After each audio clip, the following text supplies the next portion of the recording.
जय हिंद एवरीवन, आप सभी का फिर से स्वागत है पेट्रोटिक आईएएस में। ये है हमारा आईएएस पीसीएस वाला डेली करंट अफेयर्स।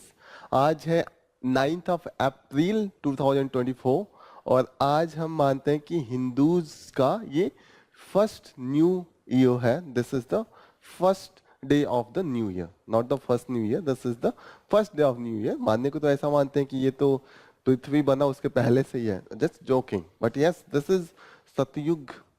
और जितने भी युग का स्टार्ट हुआ था आज ही के दिन से स्टार्ट हुआ था। Just it is a normal information. So yes, so here we have 6 topics that we are going to cover one by one, and all of them they have relevant with the state pieces or the UPSC. इनका कहीं ना कहीं relevance है prelims से, mains से और different paper of the mains और prelims से। ओके, पहला जो इश्यू हम लोग लेंगे, state being compelled to move court against the centre. Supreme court ने एक फटकार लगाई है यूनियन को, सेंटर को। यहाँ पे बोला है कि सेंटर कंपेल कर रहा है, आप उनको मजबूर कर रहे हैं कि वो बार बार कोर्ट में आए।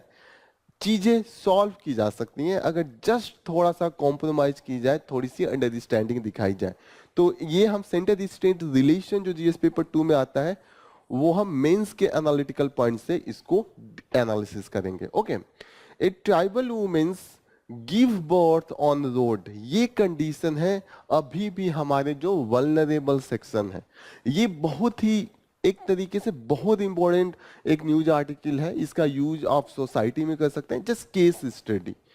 इसका यूज आप एथिक्स में कर सकते हैं, क्योंकि ये रोड क्यों नहीं बना था, वहां तक रोड नहीं था, रोड पे पहुंचते पहुंचते हो गया, क्योंकि एम्बुलेंस आया था रोड के बाहर ही खड़ा था, विलेज के बाहर था, क्योंकि विलेज तक वो रोड नहीं था और उसको उठा के लेके जा रहे थे एम्बुलेंस तक। बीच में ही डिलीवरी हुई। क्यों हुआ? क्योंकि करप्शन का भी केस है। अगर रोड बना होता, क्योंकि फंड आया था वहां रोड बनाने के लिए, लेकिन रोड नहीं बना। एथिक्स में भी यूज किया जाएगा। सोसाइटी में ये दिखाएंगे कि जो वल्नरेबल सेक्शन है उनकी क्या स्थिति है। You can talk about this is very effective type of the article। ऐसे ही आपको सेलेक्ट करना है। आपको अगर मेंस में आंसर अच्छा लिखना है तो ऐसे ही न्यूज को आपको एग्जाम्पल देना है, केस स्टडी को मेंशन करना है। Then right against climate change a fundamental rights, supreme court ने बोला है। अब सुप्रीम कोर्ट बोल रहा है कि जो राइट अगेंस्ट क्लाइमेट है, already right for the clean environment है, ऑलरेडी हमारे पास क्लीन इन्वायरमेंट की बात कही गई है डीपीएसपी में भी। लेकिन यहां पे आर्टिकल 21 ये बोला गया है कि right to life is a integral part. जैसे राइट टू हेल्थ है, इंटीग्रल पार्ट है राइट टू लाइफ की। एक अगर हेल्दी आदमी नहीं है तो उसको नहीं माना जाएगा कि एक अच्छा लाइफ जी रहा है। और वो हेल्थ पे इंपैक्ट कैसे आएगा? क्लाइमेट चेंज से। तो कहीं ना कहीं आर्टिकल 21 का पार्ट हुआ। आर्टिकल 21 एक ब्राइड एंड हुआ है, वाइड एंड हुआ है, ब्रॉड एंड, और सुप्रीम कोर्ट के कंटिन्यूअस जजमेंट से इसको ब्रॉड एंड किया गया है। तो ये हम पढ़ेंगे जीएस पेपर 2 में जो फंडामेंटल राइट्स है, प्रीलिम्स में भी जो फंडामेंटल राइट्स है उसमें इसका यूज हो सकता है। Next, Indian aviation a case of air safety at discount. Air safety का कंसेशन है for the benefit of the airlines. यहां पे देखेंगे कि कैसे हम मजाक बना के रखे हैं। जो सेफ्टी कंसर्न है सिर्फ पायलट के ही नहीं, पैसेंजर्स का भी। यहां पे 2 एग्जांपल है, उसको हम डीप एनालिसिस करेंगे। So it will be for the mains. Mains में कौन सा टॉपिक है? जीएस पेपर 2 में रेगुलेटरी अथॉरिटी है, तो वहां पे डीजीसीए की जो रेगुलेटरी अथॉरिटी इन पे है उसको पढ़ेंगे। सेकंड, यहाँ पे सिविल एविएशन जो एयरपोर्ट है वो जीएस पेपर 3 में भी आता है। तो वो तो कंस्ट्रक्शन के पर्सपेक्टिव से होगा, लेकिन यहाँ पे हम रेगुलेटरी अथॉरिटी का ज्यादा डोमिनेंस है, तो इसीलिए हमने इसको जीएस पेपर 2 में रखा है। Next thing is the promise और perils on the political parties and their manifesto. आज के मैनिफेस्टो किसी का भी देख लीजिए, वो प्रॉमिसों से भरा है कि ये करेंगे वो करेंगे, मुफ्त में आपको 2 रुपए देंगे, 1 लाख देंगे, 6,000 देंगे।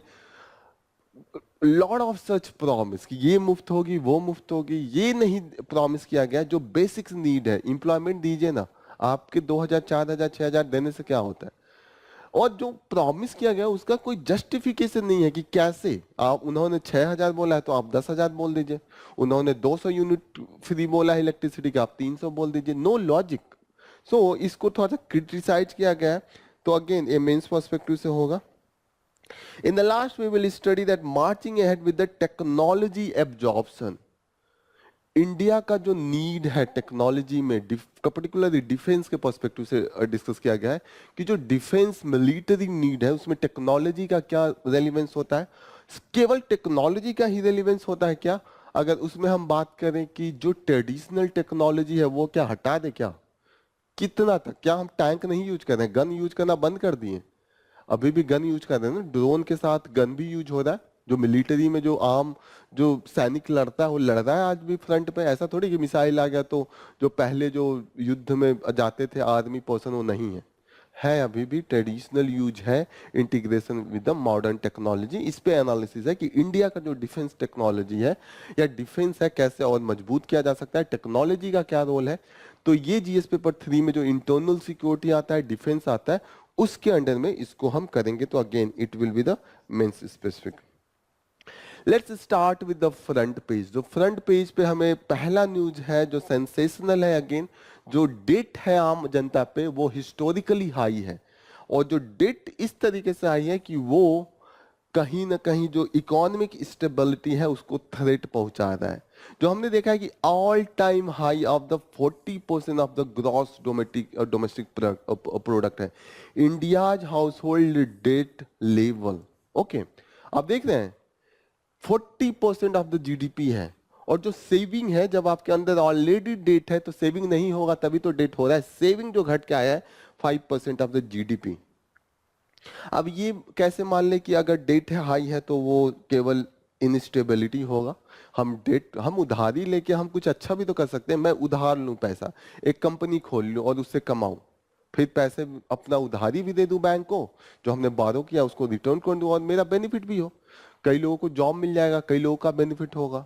लेकिन दिक्कत है कि जब आप उधार लेके बारो करके जब आप उसका यूज कैपिटल फॉर्मेशन, कमाई जो इनकम है वो बढ़ाने में कर रहे हैं, तब ये अच्छी बात है। लेकिन अगर आप खाने पीने अपने रहने सहने के लिए कर रहे हैं वो अच्छी बात नहीं है, क्योंकि इनकम तो बढ़ा नहीं, फिर पे कैसे करेंगे? This is the condition with the Indian scenario. This is the mostly जो डेट है वो किस लिए लिया जा रहा है? खाने पीने, इसेंशियल सामान खरीदने में। अब जब इसेंशियल सामान खरीदिएगा तो आप पे बैक नहीं कर पाइएगा। This is the issue with the this debt and this household situation scenario. Okay, देख रहे हैं कि ये कंटिन्यूसली लास्ट के 47 इयर्स का हाईएस्ट लो, ये सेविंग जो है वो लोएस्ट है। सेविंग हाई होना चाहिए। अगर सेविंग होगा तभी तो इंसान इन्वेस्ट करेगा डिफरेंट एरिया में। सेविंग ही नहीं है, जब आपका बचत ही नहीं है तो न्यू चीजें कैसे आप खरीद के उसका यूज अपने इकोनॉमिक स्टेटस को बढ़ाने में करेंगे? This is all about from the this news. Government मना कर रही है, जो डेटा है वो किसी फॉर्म ने दिया है, ओसवाल रिसर्च कोई फर्म है उन्होंने दिया है, मोतीलाल ओसवाल इन्होंने दिया है। गवर्नमेंट कह रही है कि ये झूठ बोल रहा है, और गवर्नमेंट का बाद में ही डेटा आया था, उन्होंने कुछ इसी के आसपास दिया था। गवर्नमेंट का जो डेटा आया था बाद में उन्होंने 5.8 के आसपास दिया हुआ है। ओके, तो काफी आस ही पास है, ऐसा नहीं है कि गवर्नमेंट का कुछ डेटा आया वो बहुत ज्यादा आया। तो this is the situation you should know whenever you. हाँ, गवर्नमेंट का जो है जीडीपी उन्होंने 5.3 दिया, जो सेविंग्स है वो 2022-23 में इन्होंने पब्लिश भी किया। Okay, so this is the all the case. Next important news है state being compelled to move court against centre. Supreme court ने ऐसा बोला है। सुप्रीम कोर्ट का बोलना है कि जो सेंटर है वो बहुत से एरिया में जहां पे पैसे सेंटर स्टेट को देने चाहिए।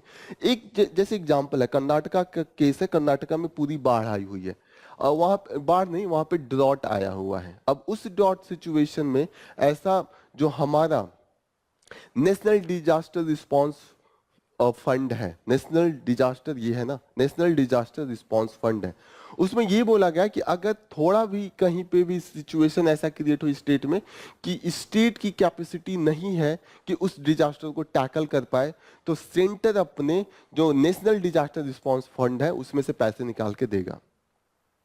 अब यहाँ पे सिचुएशन है कि ये जो साउथ की जितने भी स्टेट है डिमांड कर रहे हैं, सेंटर उन्हें मना कर दे रहा है। दे ही नहीं रहा, कोई रिस्पॉन्स ही नहीं है। यहाँ पे देखिएगा कि रूल ये है कि जब आपका यहाँ से रिक्वेस्ट आया, आप विद इन 1 मंथ के अंदर में आप क्या करते हैं, इंटर मिनिस्ट्रियल सेंटर टीम भेज के डिसाइड कर देते हैं। इन्होंने टीम ही नहीं फॉर्म किया, ये आपको क्लियर होना चाहिए। नेशनल डिजास्टर रिस्पांस फंड का जो मेन मैनेजमेंट है वो सेंटर करता है, वहां से पैसे देगा निकाल के। State disaster fund response fund भी होता है, लेकिन अगर स्टेट डिजास्टर रिस्पांस फंड के पास सफिशिएंट पैसा नहीं है, और पैसा क्यों नहीं है, क्योंकि most of the taxation power है वो इस सेंटर के पास है, स्टेट के पास कम है, और स्टेट से भी कम लोकल बॉडीज को होता है। तो ये हमेशा अपने ऊपर वाले अथॉरिटी से मांगते हैं, क्योंकि उनके पास पैसे ज्यादा है, टैक्सेशन की पावर ज्यादा है। जीएसटी देख लीजिए, जीएसटी सेंटर के पास हो गया, बाद में उसको डिवाइड किया जाता है, लेकिन कहीं ना कहीं सेंटर के पास टैक्सेशन पावर ज्यादा है, तो पैसे उन्हीं से मांगने पड़ेंगे ना। This is the case here. So this is all about from the this news. Political news है ऊपर वाला, दैट्स नॉट रेलिवेंट। यहाँ पे एक एस्से में आप यूज कर सकते हैं। ये एक घर दिखाया गया, ये लेडी है, ये जम्मू एंड कश्मीर में है, बॉर्डर एरिया में इनका घर है। तो ये दिखाया गया कि पहले ये जो जगह पीछे है उनके, वो अब किचन के रूप में यूज कर रहे हैं, लेकिन वही 2-3 साल पहले उसको बंकर के रूप में यूज किया जाता था, और हमेशा वहां बम गिरते थे, ब्लास्ट होता था, जीना इनका मुश्किल हो गया था, और गांव के लोगों का जीना मुश्किल हो गया था, क्योंकि हमेशा फायरिंग होती थी क्रॉस द बॉर्डर। अब नहीं है, अब इस बंकर का यूज ये किचन बनाने के लिए, बढ़िया खाना बनाने के लिए यूज कर रही है। रहने का एक जो आम जिंदगी होती है वो इनका बेहतरीन है, क्योंकि उसका पॉजिटिव यूज हो रहा है, कुछ जिंदगी में कुछ अच्छे सुख सुविधा के लिए यूज हो रहा है। तो इसका आप एग्जाम्पल दे सकते हैं कि जब भी, ये बहुत ही बेहतरीन एग्जाम्पल है। और क्यों ऐसा हो रहा है, क्योंकि इंडिया और पाकिस्तान दोनों ने एक एग्रीमेंट पे आए हैं कि दे विल री observance of the 2003 cease fire agreement. ये एग्रीमेंट आया था कि आप गोला बारूद एक दूसरे पे नहीं करेंगे, इस एरिया के आप अंदर नहीं जाएंगे, इस एरिया के आप अंदर नहीं जाएंगे। आप देखिए, सिर्फ एक सीज एग्रीमेंट है, सीज फायर एग्रीमेंट, कितना फायदा है कि ये लेडी जिनका लाइफ एकदम बेकार था, कि कब गोली आ जाए, कब हो जाए, दीवार टूट जाती थी, जो कमाते थे पैसा, जो हेल्थ पे यूज करना चाहिए, पढ़ाई पे यूज करना चाहिए, अपने सुख सुविधा पे होने चाहिए, वो पैसे इनके दीवार को मरम्मत करवाने में होते थे, रिपेयरिंग करवाने में होते थे। तो ये जो पीस होता है, that is always beneficial for everyone. War is never beneficial for anyone. जो जीत जाता है अपने युद्ध में, उसको भी घाटा होता है, उसके भी लोगों का डेथ होता है, उसका भी इंफ्रास्ट्रक्चर डिस्ट्रॉय होता है।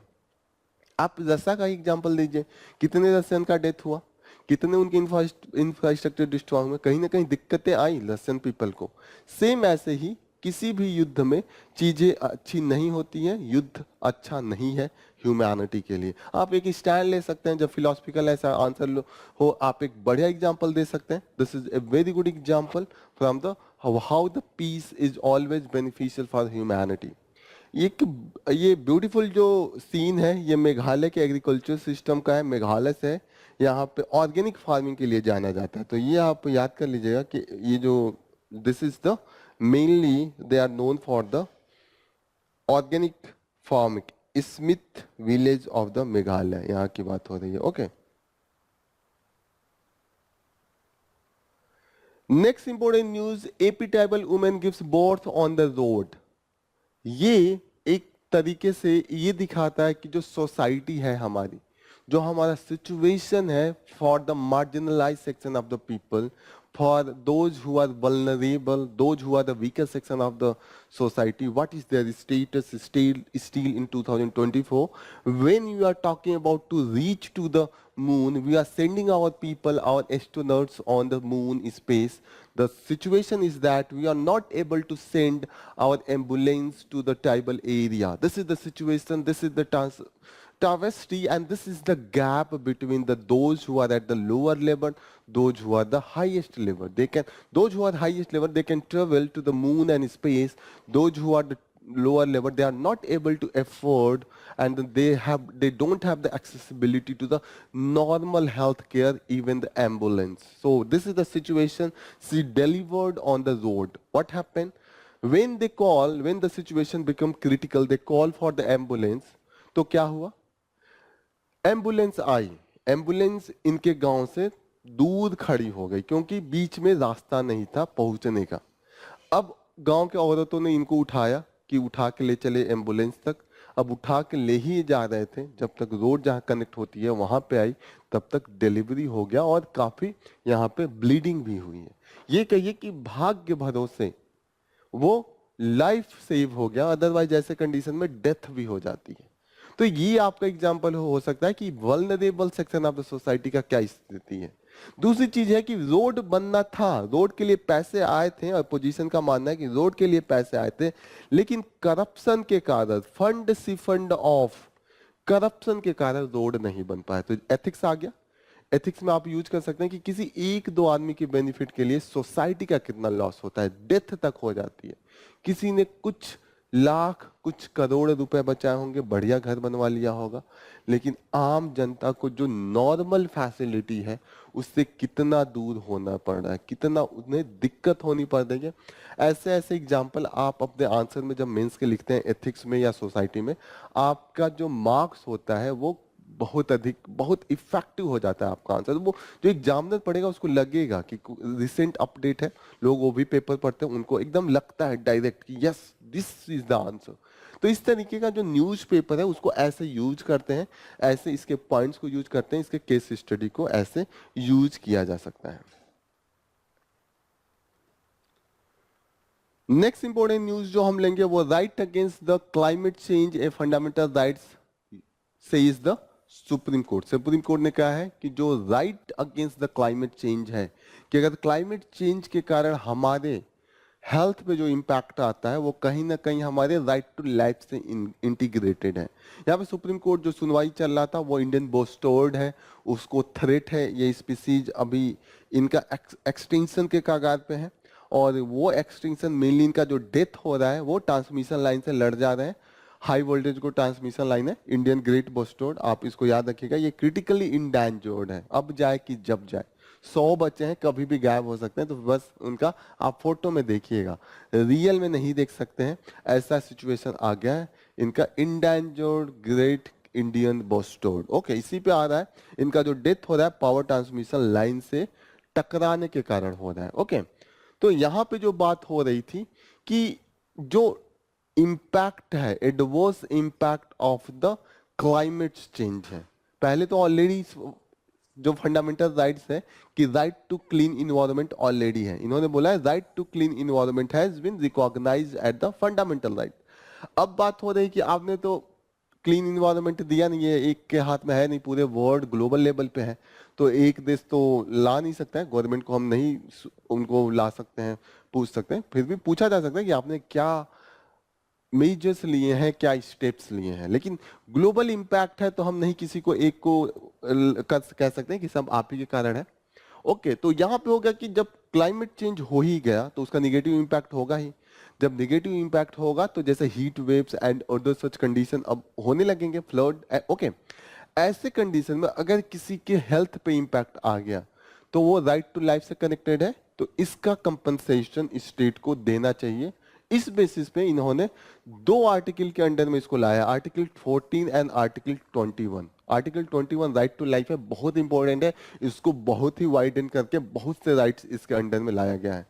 एक राइट ये भी हो गया कि right against the climate change, बहुत क्लियर कट है, यहाँ पे कंफ्यूज मत होइएगा कि right of a clean environment, fundamental right of the clean environment तो ऑलरेडी है, क्लीन इन्वायरमेंट मिलना चाहिए, मुझे नहीं मिला, अब सिचुएशन खराब हो गया, पोल्यूशन हो गया, अब उसका जो इंपैक्ट आ रहा है, एक तो फंडामेंटल राइट ऑलरेडी वायलेट हो गया कि जो हमें मिलना चाहिए था नहीं मिला, अब जब निगेटिव इंपैक्ट आ गया तो उसका कौन भरपाई करेगा, तो उसी के लिए right against the climate change ये लाया गया है। ये आप याद रखिएगा, maybe UPSC can ask in your mains.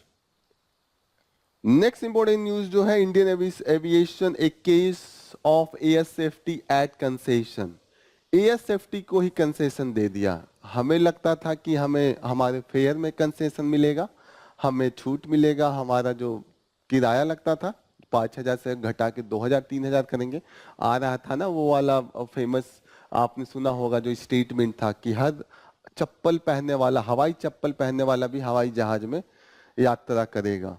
अब कंसेशन तो हम वहां नहीं दे पाए, लेकिन हम बात कर रहे हैं कि concession at the safety, air safety, जो हमारा सुरक्षा था उसमें कंसेशन दे दिया कि आपका 100% सेफ्टी था, घटा के 70% कर रहे, 30% आपका डमाडोल हो सकता है। ये किस केस में बोला जा रहा है, क्या कॉन्टेक्स्ट है? दो कॉन्टेक्स्ट है, एक दो घटना हुई थी, आप इसको बस थोड़ा सा देखिएगा। पहला घटना यह है कि जो कोझिकोड का कारीपुर एयरपोर्ट है, कोझिकोड के एयरपोर्ट को कारीपुर एयरपोर्ट कहते हैं, यहाँ पे 2020 में एयर क्रैश हुआ था। दुबई से हवाई जहाज आ रही थी, लैंड की, बारिश का मौसम था, स्कीड कर गया, अपने जो रनवे था, रनवे से स्कीड किया और उसके दो पार्ट हो गए हवाई जहाज के, और जितने भी लोग थे मैक्सिमम का डेथ हो गया। This is the case into the this Karipur airport into the Kozhikode. तो कोझिकोड को पहले कालीकट कहते थे। कालीकट बहुत फेमस है, वहां पे सबसे पहले जो हमारे यूरोपियन आए थे वहीं पे आए। सबसे पहले जो पुराना चर्च और क्रिश्चियन का जो इनका चर्च एंड मॉस्क बना था, इसी सब एरिया में बना था। पहले यही लड़ाई पे भी गए, पहले यहीं पे सबसे पहले पुर्तगीज अपना आके बना के कॉलोनी भी करे, और सबसे ज्यादा लंबा जो इंडिया में कॉलोनियल पीरियड था वो पुर्तगीज का ही था। तो that's why the Kozhikode is very important for the historical perspective. अब दिक्कत ये था कि इनसे बोला गया कि क्यों ये टूटा, क्यों स्किड हुआ। मेन रीजन था वहां पे जो रनवे इंड सेफ्टी एरिया होता है वो गायब था। नॉर्मल एयरपोर्ट का रूल है कि जहां तक एक रनवे बनाया जाता है, कि एक जो एरोप्लेन होती है उसको उड़ने के पहले एक डिस्टेंस तक मूड बनाने के लिए दौड़ना पड़ता है, दैट इज द रनवे। अब उसकी कैपेसिटी होती है कि इतना देर के बाद ये फ्लाइट ले लेगा। जय हिंद। फिर एक डिस्टेंस होता है कि इतने देर के बाद, इतना रन करने के बाद वो अपना ब्रेक लगा के स्टॉप करेगा। एक होता है ना कि जब आप दौड़ते हैं तो दौड़ते के पहले थोड़ी दूर रुकना पड़ता है, लेने के लिए, रुकने के लिए। एक नहीं होता है कि तुरंत आप रुक जाते हैं। जब आप अपना बाइक भी चलाते होंगे तो ब्रेक मारते मारते थोड़े दूर आगे जाते होंगे, तभी रुकता है गाड़ी। ऐसे में एरोप्लेन का भी है, उड़ने के पहले, फ्लाइट लेने के पहले एक डिस्टेंस के बाद, तो इसको रनवे स्ट्रिप कहते हैं। रनवे स्ट्रिप के बाद इनकी जो कैपेसिटी है उनसे भी ज्यादा थोड़ा सा एरिया दिया जाता है कि मे बी अगर कुछ घटना घट गई, थोड़ी और दूर जाके ब्रेक लगाना पड़े, जितनी कैपेसिटी है वहां पे ब्रेक फिसल गई तो थोड़ा और एरिया दे देंगे। ये कोझिकोड में नहीं था, आज 4 साल बाद भी नहीं है, घटना घटने के बाद, एयर क्रैश होने के बाद भी ये नहीं है। एक चीज ये है कि क्या हमारी सेफ्टी मेजर है, कितना सीरियस गवर्नमेंट एंड जो एरोप्लेन इंडस्ट्री है वो इसको ले रही है, जो सिविल इंडस्ट्री है वो इसको ले रही है। तो you should be clear about the runway end safety area. ये हो गया, नहीं था, अभी भी नहीं है। दूसरी चीज ये आई थी flight duty time limitation. Flight duty time limitation था, इसका मतलब ये हुआ कि जो पायलट थे उनके कितने दिन, कितने घंटे काम करना है, कितना रेस्ट लेना है, कितने दिन वीक में काम करना है, कितना नाइट शिफ्ट रहेगा, नाइट शिफ्ट का टाइमिंग क्या रहेगी, इससे रिलेटेड इन्होंने एक नोटिफिकेशन लाया था। अब नोटिफिकेशन आया तो जो रेस्ट डे था वो इंक्रीज कर दिया गया, क्योंकि माना जा रहा था कि जो पायलट्स हैं उनका जो फटीग है वो ज्यादा है कंटिन्यूअस काम करने के कारण। ओके, तो यहाँ पे जब ये लाया गया, तो अब लाया गया कि जब आपकी डे कम हो जाएगा पायलट्स का, जो वो 7 दिन काम कर रहा है, अगर 2 दिन आप छुट्टी दे दें तो अब वो 5 दिन काम करेगा। वो 2 दिन काम करने के लिए आपको हायर करना पड़ेगा एक अलग से pilot, number of the pilot बढ़ाने पड़ेंगे। जो एयरलाइन इंडस्ट्री थी वो पूरी प्रोटेस्ट में आ गई कि नहीं नहीं, ऐसा आप रूल नहीं लाइए, हमारे पास कैपेसिटी नहीं है, हमारा 20% 30% और पायलट हायर करने पड़ेंगे, हमारे पास पैसे नहीं है, डिसरप्शन होगा, फ्लाइट कैंसिल होगा। तो फिर जो डीजीसीए है, जो रेगुलेट करता है सिविल एविएशन को, उन्होंने इसको डीले कर दिया, डिफर्ड कर दिया कि नोटिफिकेशन अभी इंप्लीमेंट नहीं होगा, बाद में इंप्लीमेंट होगा। ये शो करता है कि सेफ्टी मेजर को ध्यान में नहीं रखा जाएगा, जो पैसे कमाने की कैपेसिटी है, ग्रोथ ऑफ सिविल एविएशन है, उसी पे ध्यान दिया जाएगा। ये यहाँ पे राइटर बोल रहे हैं। अब सिविल एविएशन के बारे में कुछ बेसिक्स पॉइंट जान लीजिए।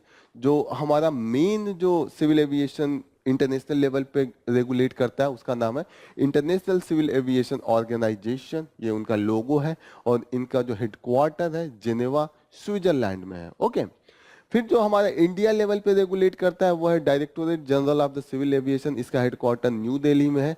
और ये किस लॉ के द्वारा अपना फंक्शन करता है? Aircraft act of 1934।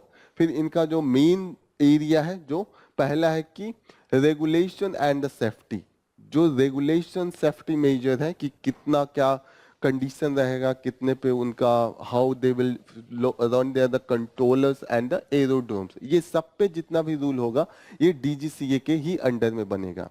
Developing and enforcing safety standard and the regulation, ये भी जो है इनकी रिस्पॉन्सिबिलिटी है। Airworthiness. What is the airworthiness? Airworthiness is the ensuring the continued airworthiness of the all aircraft registered in India and approving aircraft design, modification and maintenance program.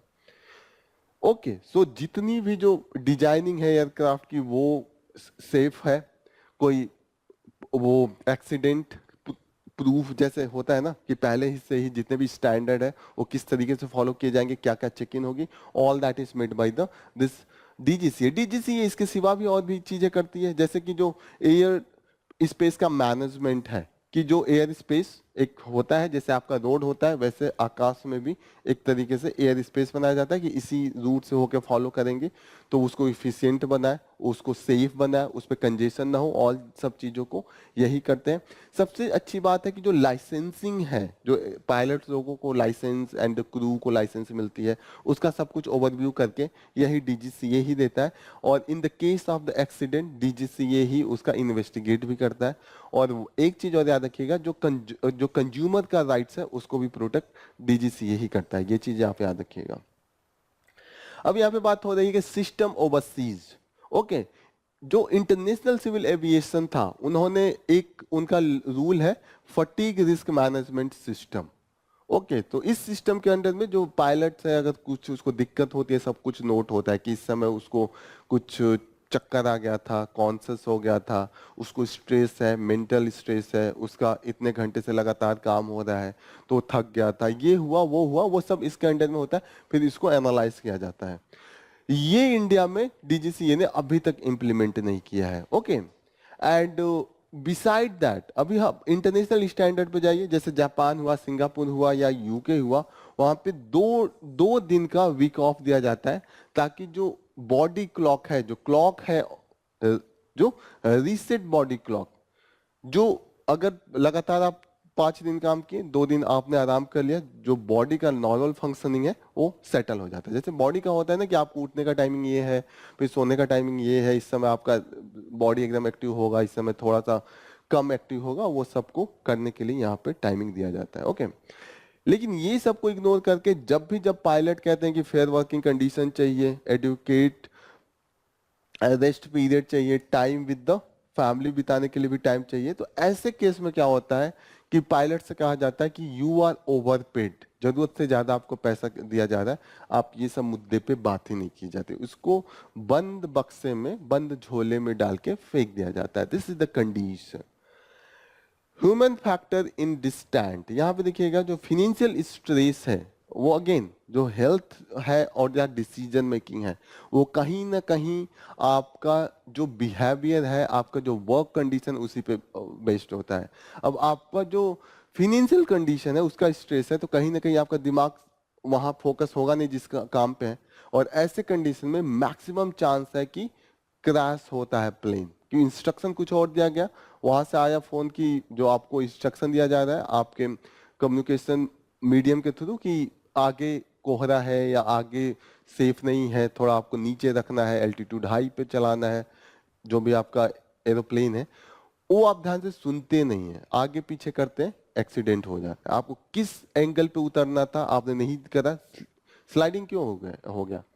जो sliding होता है वो आपने सही से लैंडिंग ही नहीं कराई जिस पोजीशन पे था, ध्यान से इंस्ट्रक्शन सुना ही नहीं, ऐसे कंडीशन में फिनेंशियल स्ट्रेस के कारण भी डिसीजन मेकिंग नहीं हो पाती है। And maximum there has been the suicide cases as well, जैसे कि SilkAir crash into the 1997 and EgyptAir crash in 1999, ये फिनेंशियल स्ट्रेस था पायलट को, इस कंडीशन में हुआ है। ओके, अभी रिसेंट रिपोर्ट जो इंडिया में भी आया है, हमने देखा है कि जो इनकम कट हो रहा है को पायलट्स का, को पायलट्स को बर्डन समझ के देख रहे हैं। 4 एयरलाइंस का अभी मर्जर हुआ है और जो टाटा का स्टैंडर्ड है, ये स्टैंडर्ड नहीं है कि यू कट द सैलरी, तो वहां पे को पायलट्स का सैलरी भी कट किया गया, क्योंकि उन्होंने जो को पायलट्स है उसको ऐसा देखा ही कि नहीं वो फ्यूचर का ह्यूमन रिसोर्स है, वही तो बाद में जाके कैप्टन बनेगा, मेन पायलट।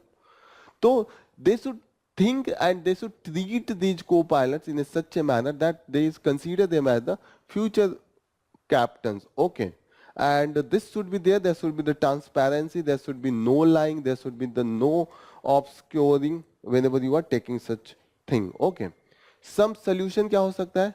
एक सोल्यूशन ये हो सकता है कि आप कह रहे हैं कि आपके पास पायलट की कमी है, आप तुरंत नहीं ला सकते हैं। तो पहली चीज है कि जो ICAO है, इंटरनेशनल सिविल एविएशन ऑर्गेनाइजेशन का एक एनेक्स्टर 1 स्टैंडर्ड है, उसको आप अडॉप्ट कर सकते हैं। उसके अंडर में ऐसा है कि जो फॉरेन लाइसेंसिंग है उसको आप दे सकते हैं।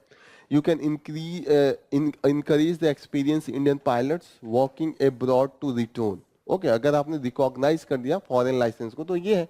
दूसरी चीज है कि जो ऑलरेडी अगर कोई रिटायर्ड पायलट है, ठीक है, उससे आप फ्लाइट, आप उसे प्लेन तो नहीं कह सकते कि जाओ go and you should B operating on that, but the case ऐसा हो सकता है कि उनको जो ट्रेनिंग है, जो आपने अभी तक ट्रेनिंग देख के उनको प्रॉपर लास्ट अप्रूवल नहीं दिया है for the coming into the operation, वो तो दे सकते हैं ना। दिक्कत ये है कि आप कह रहे हैं कि आप 1934 या 34 का रूल फॉलो कर रहे हैं, ये 34 होना चाहिए, I think, please verify. Okay, आप फॉलो कर रहे हैं 1930s का रूल और आप कह रहे हैं कि रिटायर्ड है उसको नहीं ले सकते हैं। लेकिन वही अगर यूरोपियन कंट्रीज में जाके रिटायर्ड को ही उन्होंने ट्रेनिंग में लगा के रखा है तो उसको आप हायर कर ले रहे हैं। कहीं ना कहीं you have the dichotomy on the same thing. Okay, transparency ऐसे में रिफ्लेक्ट नहीं होती है। जैसे कि अभी हमने देखा कि कई ऐसे भी ये जो हमारा बहाना देखने को मिला है कि एयर ट्रैफिक कंट्रोल डीले के कारण हमारा फ्लाइट में डिसरप्शन है।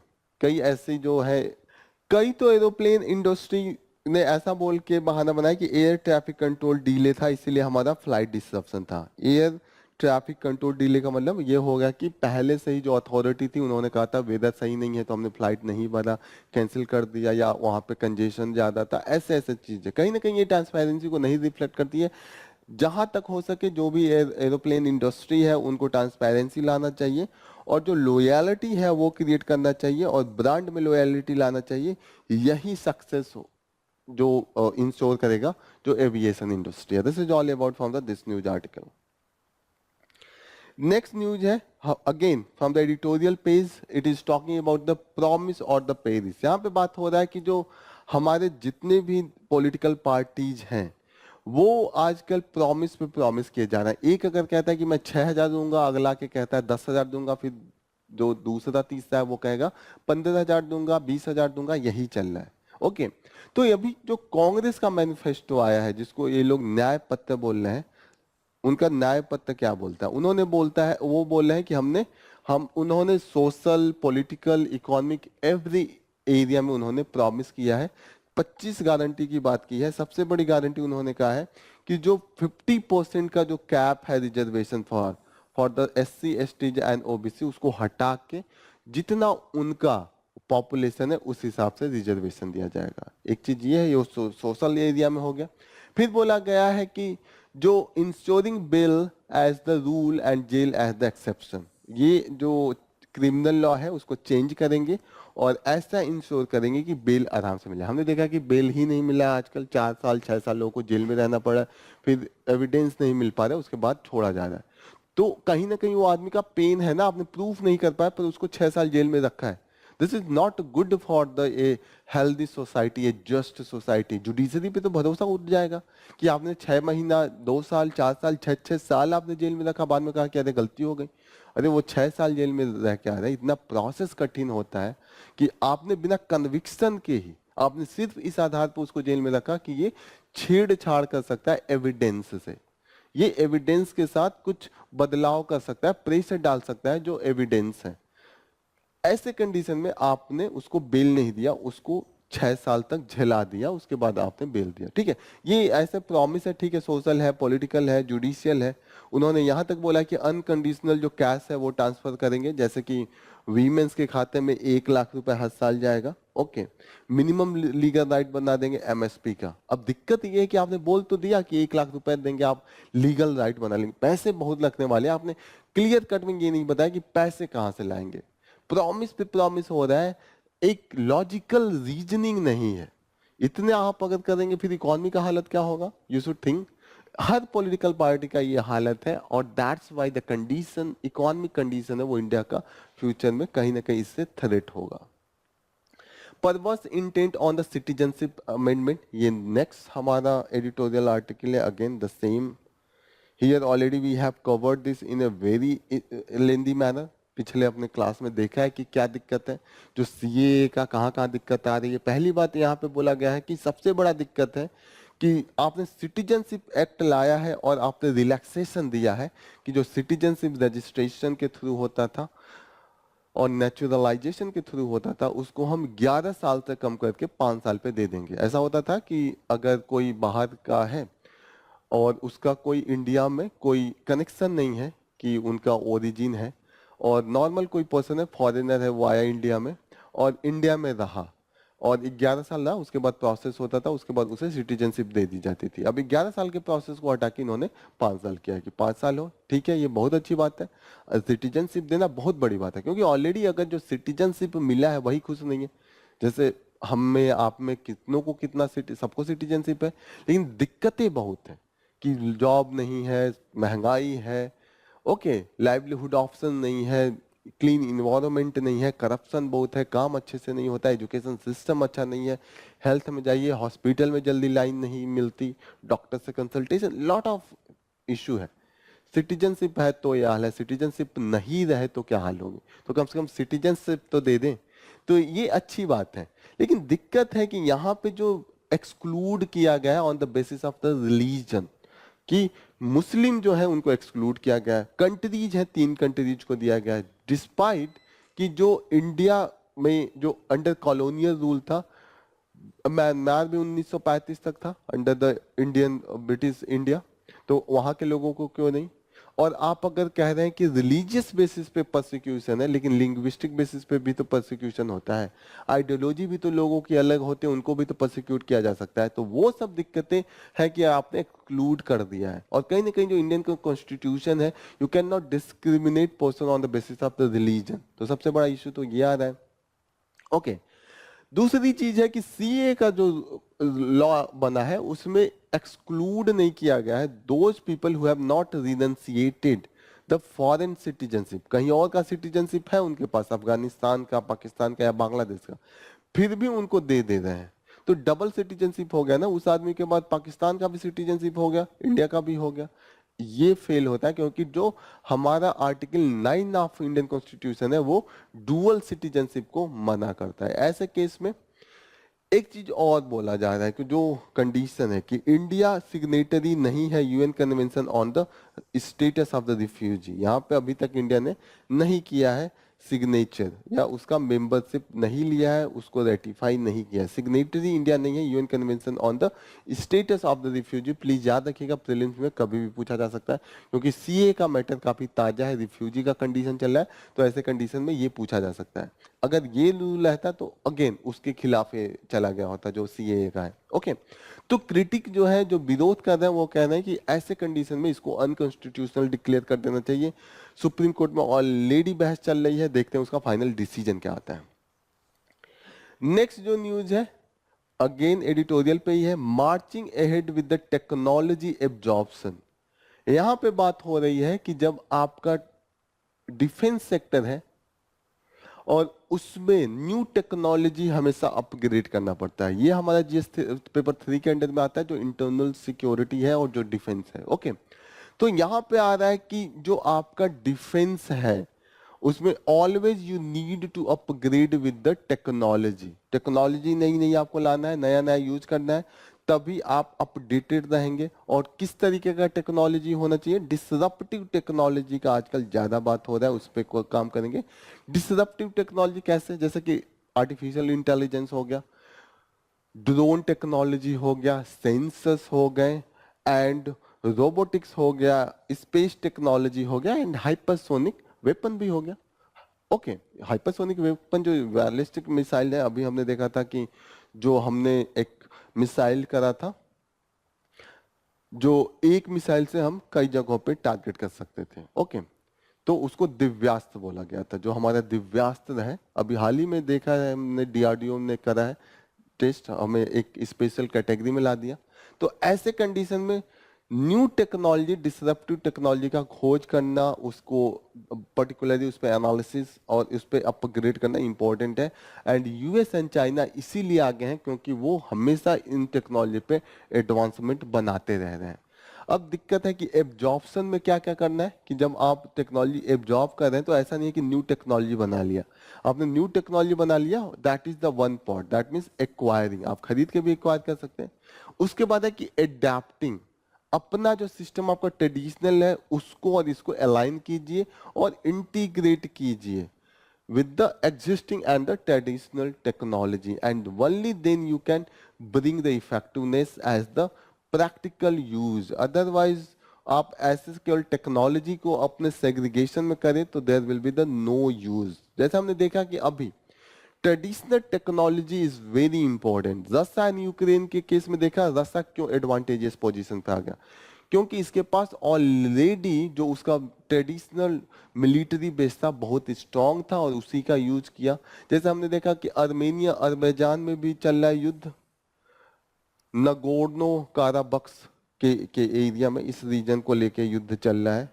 अजरबैजान है, आर्मेनिया है, इनके बहुत से ऐसे हिस्से हैं जो एक दूसरे पे कैप्चर किए हैं, रसा भी बीच में आया हुआ है। तो ये आप थोड़ा मैप में देखिएगा, ओवरऑल मैप में यहाँ पे कैस्पियन सी से जस्ट टच किया हुआ है अजरबैजान, एंड जस्ट उसके बगल में आर्मेनिया है। तो please remember this thing. Okay, Yerevan जो है, Yerevan is the capital of Armenia and the Baku is the capital of Azerbaijan. Prelims के लिए इतना आपको याद रखना होगा। ओके, अब यहाँ पे इंडिया का जो डिसरप्टिव टेक्नोलॉजी में है कंटिन्यूअसली पॉजिटिव है।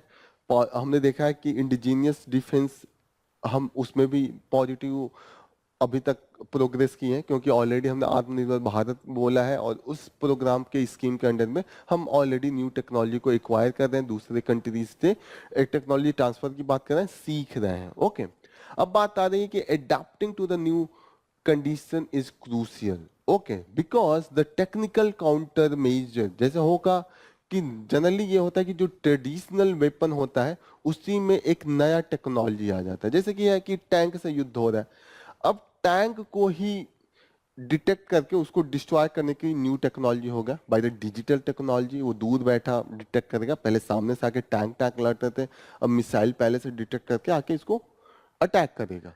अब ऐसे में होगा कि टैंक का यूज ही खत्म नहीं होगा। अब क्या होगा, टैंक अपना न्यू टेक्नोलॉजी ढूंढेगा जिससे कि वो जो डिटेक्ट कर रहा है उससे बच जाए। ओके, तो टैंक का तो यूज कंटिन्यू रहेगा, न्यू टेक्नोलॉजी इंटीग्रेट हो जाएगा। बम तो फेंकना है, मारना है, लेकिन डिटेक्शन से बचाने के लिए न्यू टेक्नोलॉजी होगा। तो इसीलिए कहा जा रहा है जो ओल्ड ट्रेडिशन है, जो ओल्ड टैक्टिक्स है, वो कंटिन्यू रहता है। जैसे कि डिस्पोजन है, कवर्स है एंड कंसीलमेंट है, अभी भी इसका यूज होता है।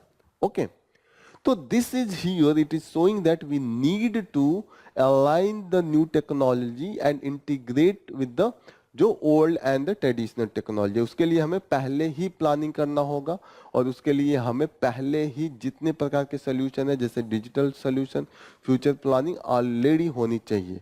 और इसके लिए हमें पहले से ही एक नॉलेज करना पड़ेगा कि वल्नरेबिलिटी हमारी ये है and how we can make the fill the gap. जो अंडरस्टैंडिंग है कि गैप कहाँ पे आ रही है उसको फिलअप करके हम लेटेस्ट टेक्नोलॉजी का यूज कर ले। Okay, so this is all about here, it is talking about the macro level पे एस्पेक्ट पे ही नहीं, we need to bring change at the every level.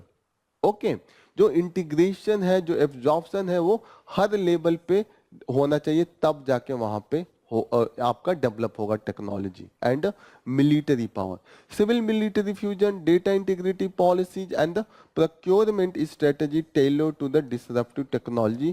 क्योंकि डेटा इंटीग्रिटी बहुत इंपॉर्टेंट हो गया है, डेटा का तो बहुत ही खेल है आजकल, पूरा खेल ही डेटा पे चल रहा है, तो you have to careful about all this thing and ऐसे जाके आपका जो डिफेंस प्रिपेयर्डनेस होगा वो होलिस्टिक होगा। इस पे एक मेंस का क्वेश्चन हम देखते हैं और उसको लिखने की कोशिश करेंगे। Assess the importance of adapting operational and tactical approach in the modern warfare considering the rapid advancement in technology. तो यूपीएससी का एक ट्रेंड है कि एक चीज को जोड़ के दूसरी चीज से पूछता है।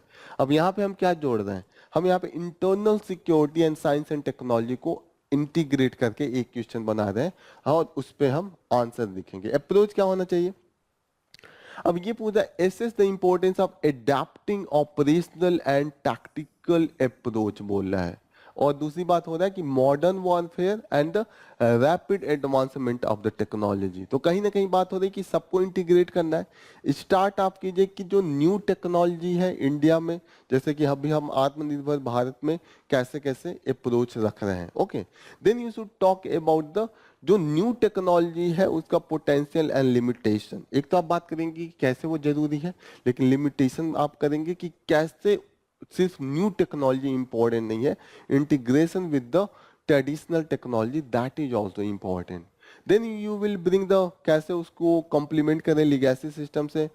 Then operational and tactical adaptation कैसे करें कि जब ऑपरेशनल हो, जब फील्ड में हो, वहां पे युद्ध वार में हम इन्वॉल्व हो तो कैसे उसका यूज करना है, and how there is need for the planning for the effective absorption.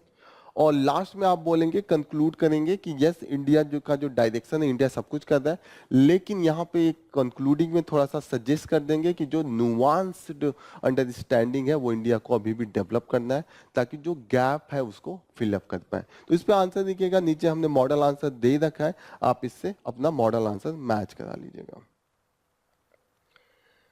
जो टॉपिक किया हमने उस पे कुछ प्रीलिम्स के एक प्रैक्टिस क्वेश्चन भी देखते हैं one by one. The first question that is which of the following ground can lead to the loss of Indian citizenship.